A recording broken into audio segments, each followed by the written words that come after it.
ध्यायेत् शारदचन्द्रसुन्दरमुखम् ताम्रारविन्देक्षणम् भक्ताभीष्टवराभयप्रदकरम् कौपीनमात्रोज्ज्वलम् स्वात्मानन्दरसानुभूतिविवशम् सर्वानवद्याङ्गकम् श्रीमन्तं श्रीरमणेश्वरं गुरुवरम् योगासनाध्यासितम्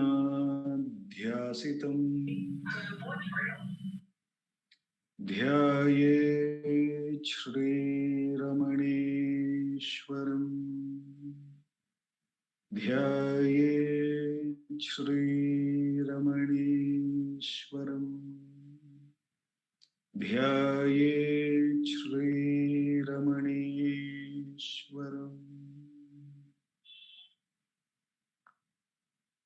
हृदयकुहरमध्ये केवलं ब्रह्ममात्रम्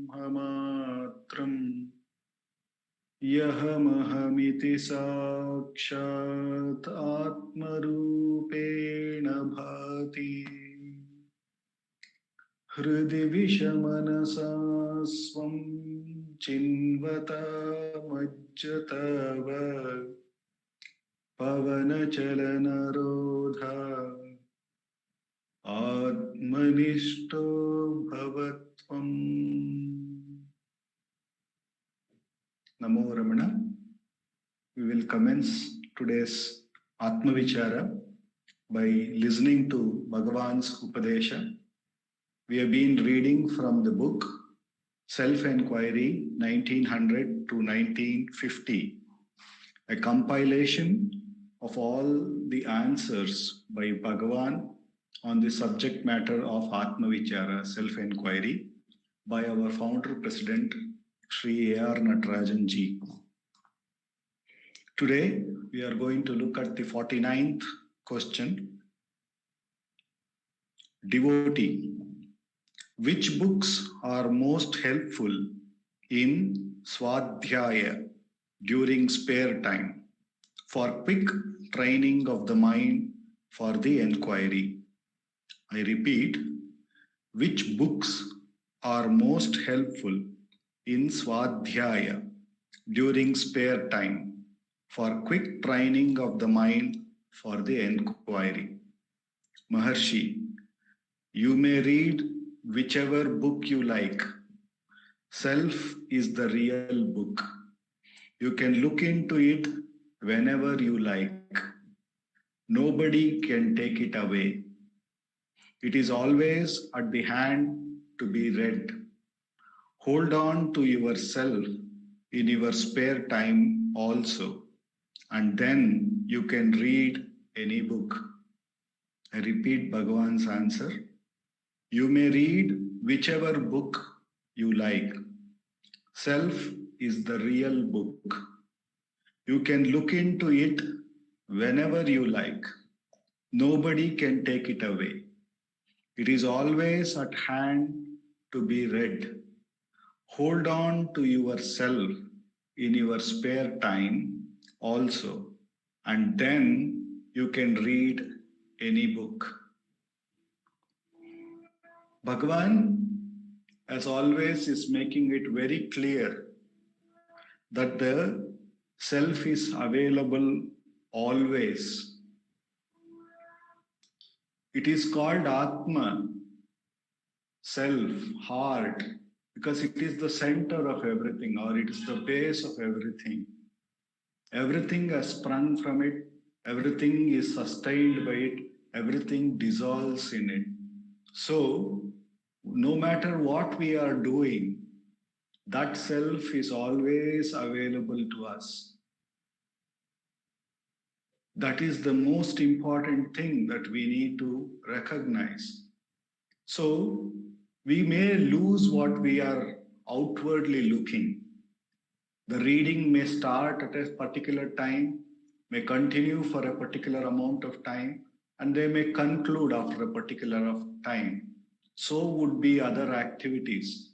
But the self, which is the Atma, which is the substratum for every activity, whether it is waking, dream, or the deep sleep, it is there always present as the substrate.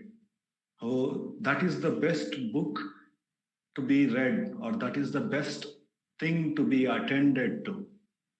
Everything else, when we attend, we have we are exposing ourselves to a possibility of a beginning, middle, and an end. And all these phases, from the beginning, middle to the end, we may like some of them, we may like in the beginning, may not like in the middle, and we may not like the end of it. So, by exposing ourselves to this beginning, middle, and end, we are exposing ourselves to the possibilities of ups and downs. Whereas the self, which is the very substratum of everything, no matter what comes and goes, which is always there as the being consciousness. Even when I am reading a book, I am there as the being consciousness. When I am interpreting the contents of the book, I am there as the being consciousness. When I keep the book away, I am still there as the being consciousness. So Bhagavan is saying that is the best book one can hold on to and one can read. This reminds me of a story of the farmer, which Bhagavan says that moment he asked for the celestial gem, he was immediately granted by the Lord. But he took it as a stone, as a glass piece. He felt that it cannot be so easily available. He may have to strive for it. And therefore, he threw away that which was readily available for him, which was readily given to him. It is a similar approach that we take in sadhana. We are the very self, we are the very being consciousness. Instead of just remaining as we really are, we think that it cannot be that easy. It cannot be so available. I have to go do the tapas, I have to do this sadhana, I have to do that sadhana. So these ideas really make us go round and round about, whereas when the self was very much our own nature, we feel that it cannot be that easy. We need to strive for it. And also this going outward, holding on to this idea that I have to strive for the self and going about, and only after putting that effort that I would realize the self, and going about doing that effort. Bhagavan also gives another story, which is like holding on to a candle, lighting up a candle and holding the candle light to find the sunlight. When in the very sunlight we have found the candle, in the very sunlight we were able to light the lamp, in the very sunlight we are going around, when everything is available in the sunlight itself.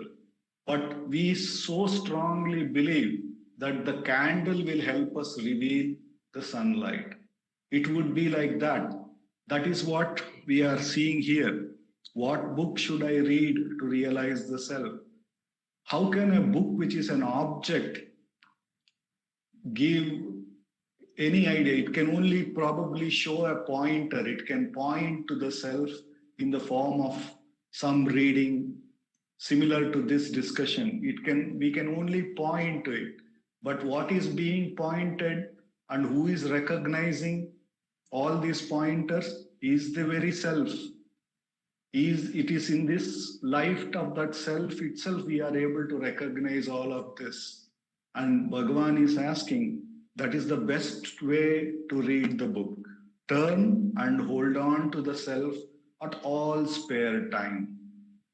At all spare time, when we hold on to that being consciousness that we are, the power of that current of that being consciousness will make sure that when we are sort of involved in the reading of a book or in any other activity, its grace will continue to not get carried away in the objective ideas, but to remain established in the self itself. That is why Bhagavan is saying, in all spare time, we should put our attention on to the self that we are. So it is very, very important that we get this point clear, that whether am I holding on to any idea or a concept, am I doing this mistake of holding a candle to find the sunlight in the broad daylight, or am I clearly got the idea what is the self and turning to it? And similarly is the thing with holding on to a thought. A thought, we think that a thought may guide us somewhere, a thought may take us somewhere, but again it is like yet another candle. So Bhagavan has given us Atma Vichara to not get carried away by these ideas. So he says every time these ideas and thoughts come up, instead of pursuing it, believing that they are real and pursuing it in the broad daylight, we should inquire to whom is this thought. Moment we inquire to whom is this thought diligently, our attention, instead of getting carried away by the thought, gets into knowing who is having the thought. And obviously, the thought is for oneself. So we will find out the thought is for me. Then Bhagavan asks us to further go and inquire, who am I then? Who am I really? To whom is this thought became aware of? Who became aware of this thought? Who is aware of this question, who am I? When we ask that question, who am I? So when we turn our attention to that light, which is even lighting the thought, who am I? Or the question, who am I? And go away from the thought to the source by turning our attention from object to the subject that is aware of. By repeatedly doing this, Bhagavan assures that the mind will gain enough strength to stay at the source, to stay at the self.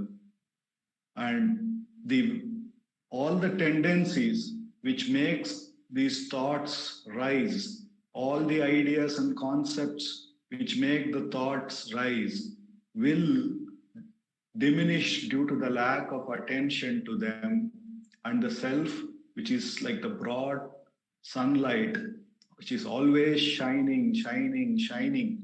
When it is shining, even when there are thoughts, it is shining even when there is no thoughts. So that sunlight or that awareness, that being consciousness, the mind will slowly will gain the strength to remain at that very source itself. The immense grace of Bhagavan. For the next 20 minutes, let us do Atma Vichara.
Namo Ramana.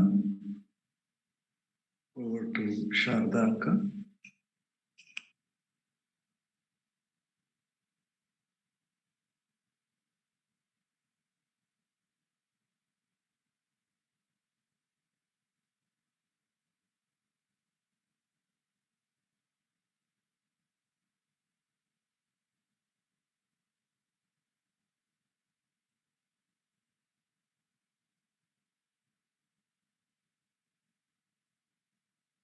Namo Ramana Akka.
Namo Ramana.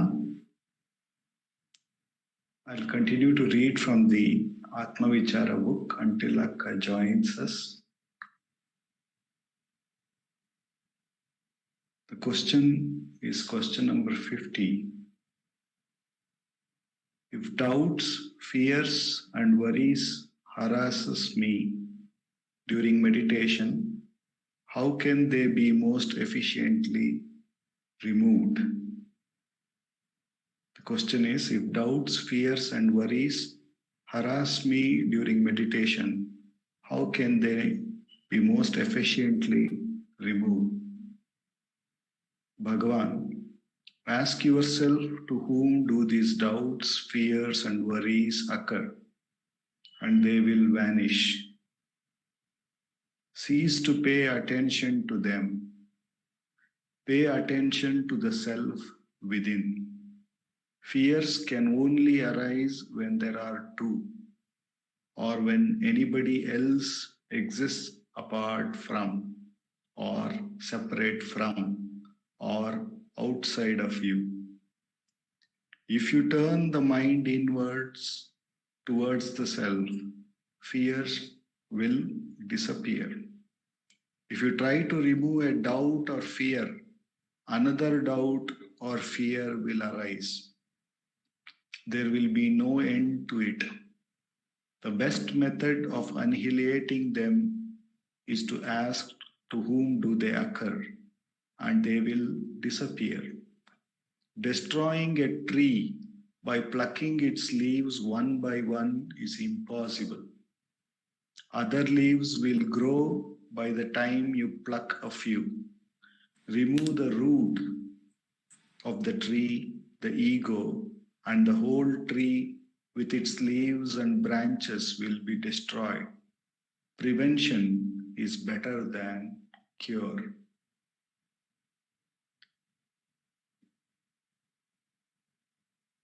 Bhagavan here obviously is talking about is doing the root cause analysis, as we say in the modern times. Once we address the root cause, then we don't have to look at the symptoms or try to address the fixed symptoms of it. If we address the root cause, the whole problem is solved actually disappears. So Bhagavan is asking us not to go about this roundabout way here, like trying to pluck the leaves of a tree. Is an example which he is giving here. The moment we finish one branch and then go on to another branch, we may also get tired and we may not be able to complete it. So he's asking us to go to the root and pluck the root itself. I understand Akka is here.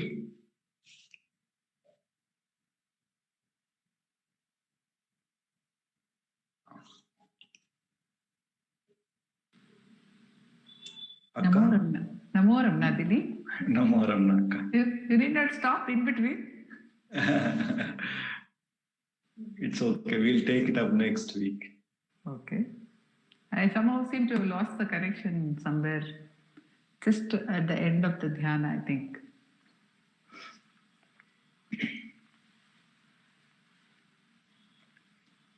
Namo Ramana. Prostrations to Ramana. Shining is the self in all beings. This week's question answer was about reading of books. Actually, it is surprising that this question answer came because it was my thought which I decided to initiate after some meditation and some joint meditation, that we could, in this part of the inquiry session, take the support of a scripture, and we thought of taking the scripture Ramana Gita and do the meditations on self-inquiry based on that. In the first part of this session of Friday, Dilip is meditating on the question and answers. And this is another form of meditating on the question and answers which have been codified into a scripture called the Ramana Gita by Ganapati Muni. And based on that, those inputs, I thought we can take forward our meditations on self-inquiry. So it is it's interesting that Bhagavan has told today, when I decided to take the support of a scripture, that the real book to be read is the self. Now, where does this leave us? Do we not read books at all? My mind went back to an incident. It was the day of Saraswati Puja, and Bhagavan was there, and it was a tradition at the ashram to do the puja in Bhagavan's presence. And on Saraswati Puja day, it is customary to keep various books which we normally study, the sacred books, and offer worship to the books. Now the books were kept near Bhagavan and puja was offered to these books, and Muruganaswamy entered.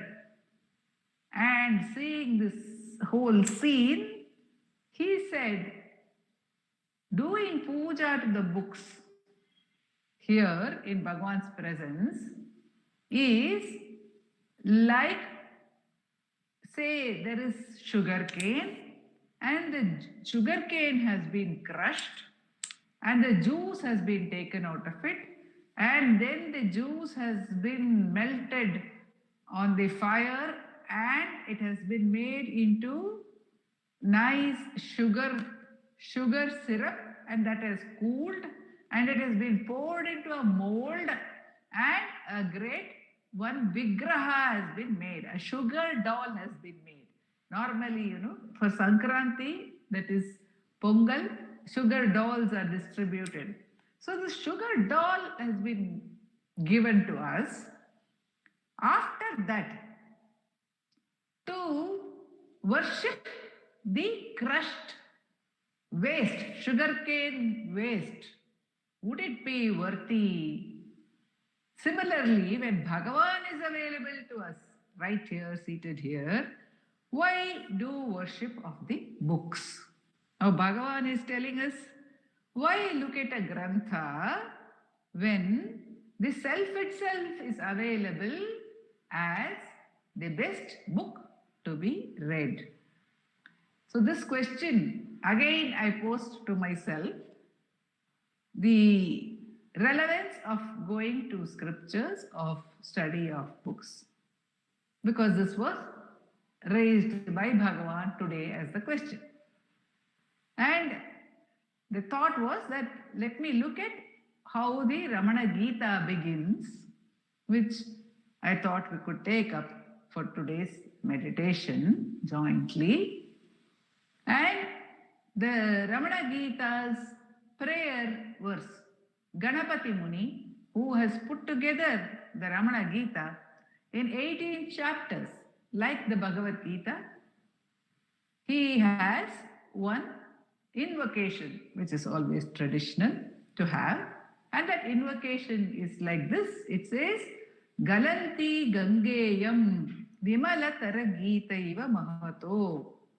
This Gita is purifying like the Ganges. It is Vimalatara, it is purifying. So the Ganges, the Ganga, where from does she come? She comes from the Himalayas.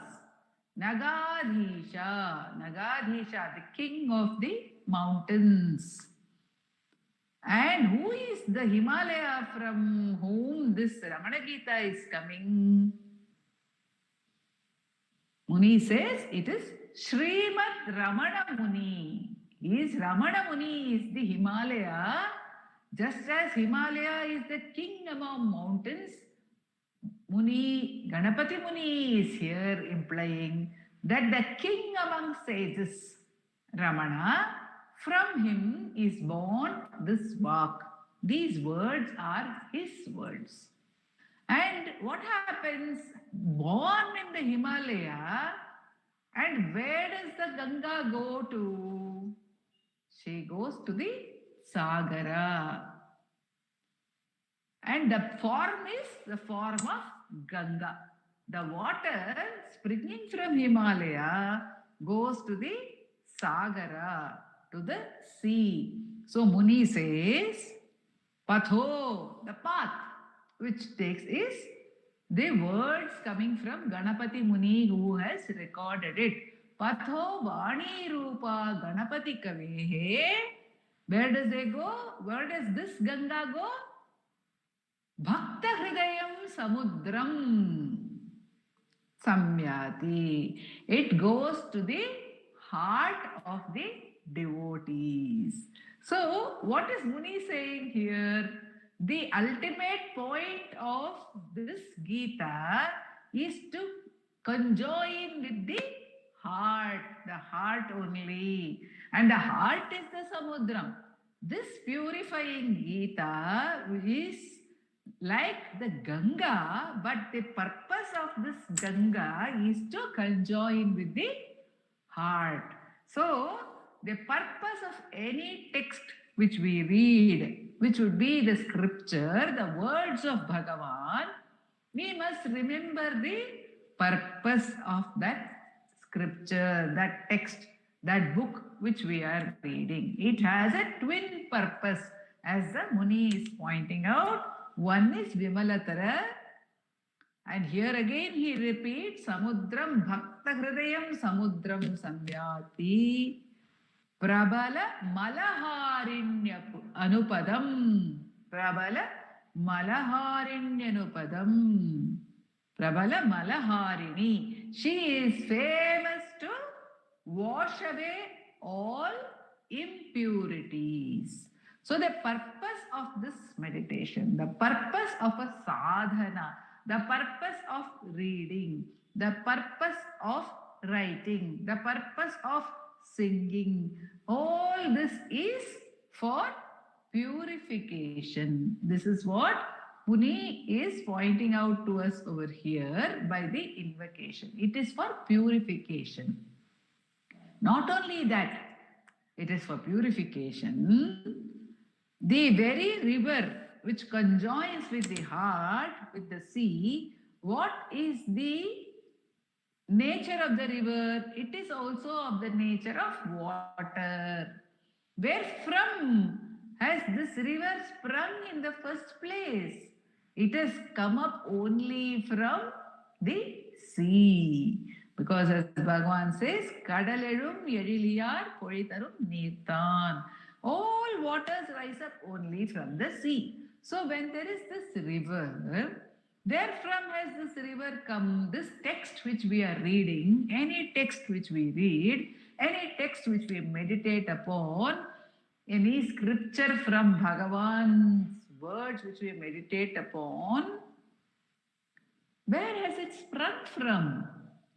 It has sprung only from the self, the sea, which is the heart of every devotee, says Muni. Bhakta Hridayam, he doesn't say all the devotees, he says the heart of the devotee, which means each one of us may take it as the only heart, as the only source.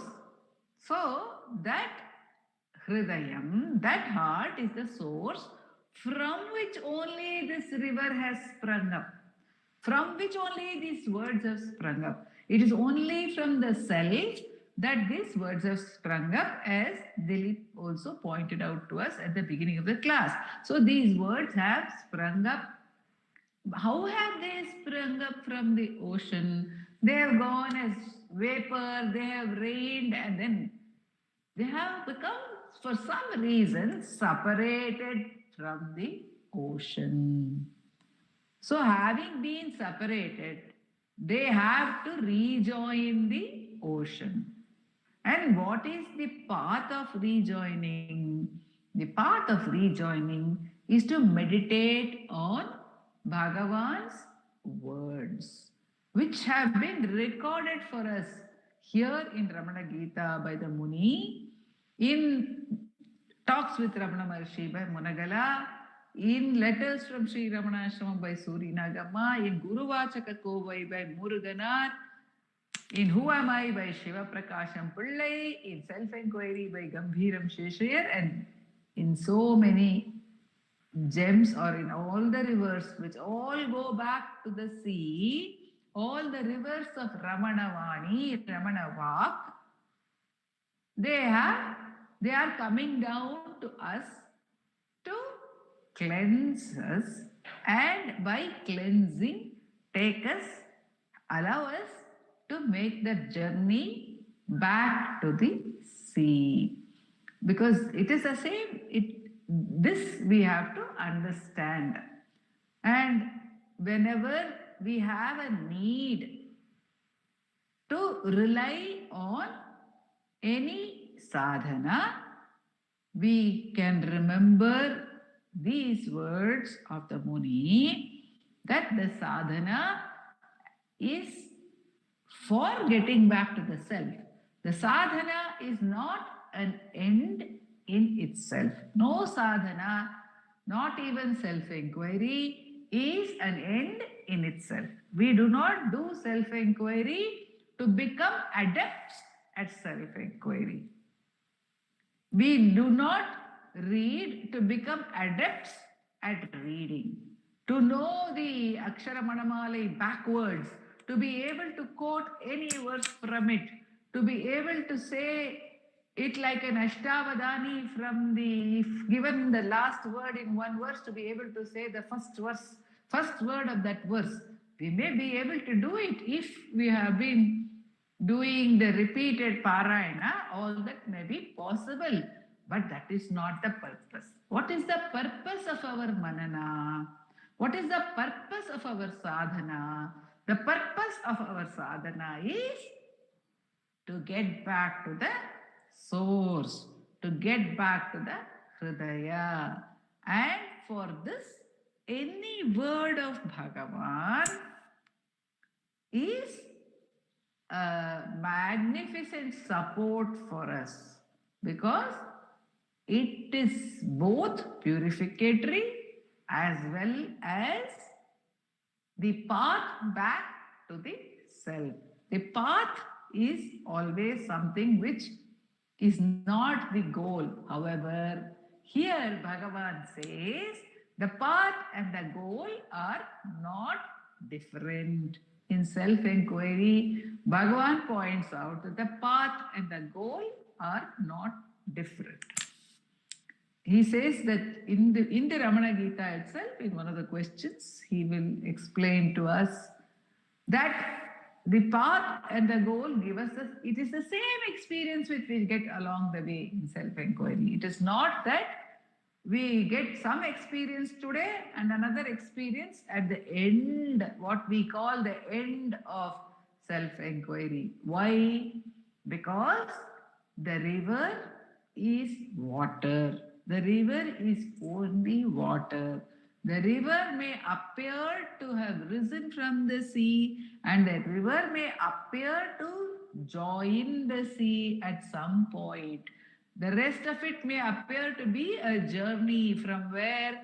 From the mountains, down in the plains, all along the way, and finally joining the sea. That is how we see the river.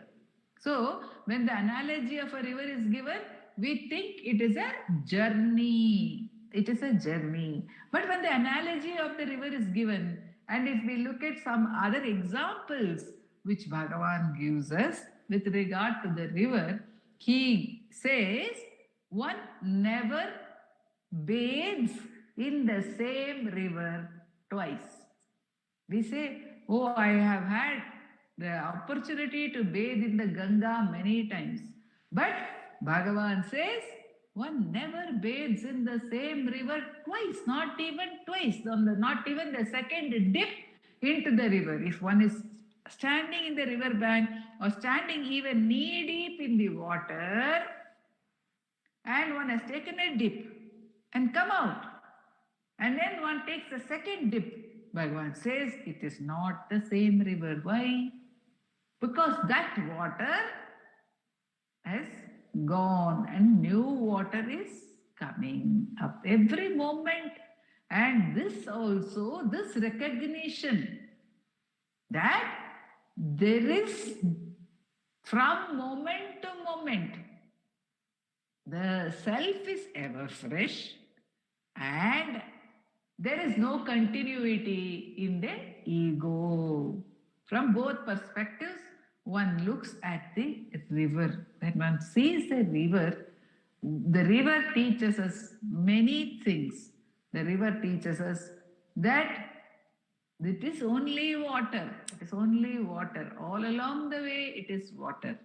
And the river teaches us that there may seem to be a journey of cutting the mountains, of moving, of being determined all the time to join the sea. But the beauty of the river is also that at every point of time, the river is also every moment joining the sea. It is not as if the river is joining the sea at some point of time. Maybe in the beginning of time when Ganga started, she started and then she found her path and then she went into the Sagara. But now if we look at the Ganga, where is the Ganga? She is in the Himalayas. She is also at the Sagara at the same time. She is continuously everywhere, all along the path. She is there. All along the path, she is there. This is what Bhagavan is telling us, that whether we are reading a book or whatever sadhana we are doing, at every point in that sadhana, we have to be connected to the self. And Bhagavan gave the answer to Muruganar. Bhagavan said, yes, you may say that it is a waste to look at the sugar cane once the sugar candy is available. But one must not forget that the source of the sugar candy was the sugar cane.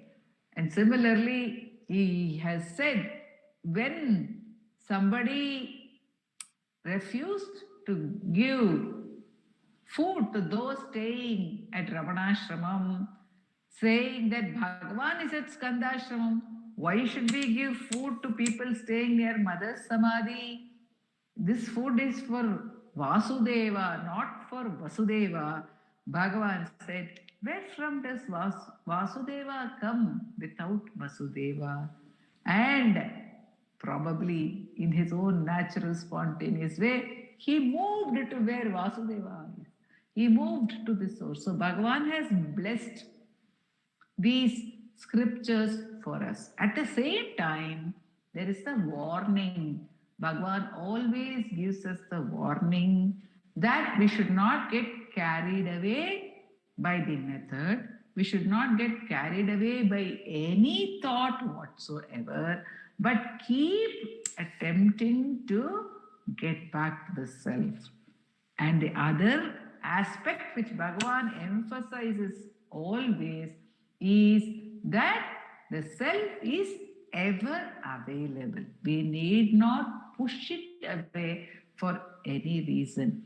If we recognize this, let the cleansing happen, let the method happen, let the practice happen, just as everything pertaining to the body and the mind is bound to happen of its own accord, according to the will of the Supreme. Let it keep happening.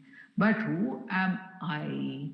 I am the self alone. So let us remember this. And if the path is beautiful, if it is purifying, we will be thankful, we remain thankful to Bhagavan that he has allowed us not only the fullness of abidance, but also the bounty of hearing his words, of the fellow devotees' company, of being able to do meditation on the words in the company of devotees and along with devotees. And this joy of sharing also he has allowed to us. We are ever grateful to him. What can one say of the word grateful? We only have to get back, dip back again and again into the self, if at all we move away. By that grace, we have to dip back as the true namaskaram to Bhagavan. Om Namo Bhagavate Sri Ramanaya. Dilip? Yes, Akka. Apara Satchit Sukhavarirashi Yasyormimatram Bhuvanam Samastam Guhahitam Tam Ramanam Gabhiram Chintavihiram Hrudi Chintayami Chintavihiram Hrudi Chintayami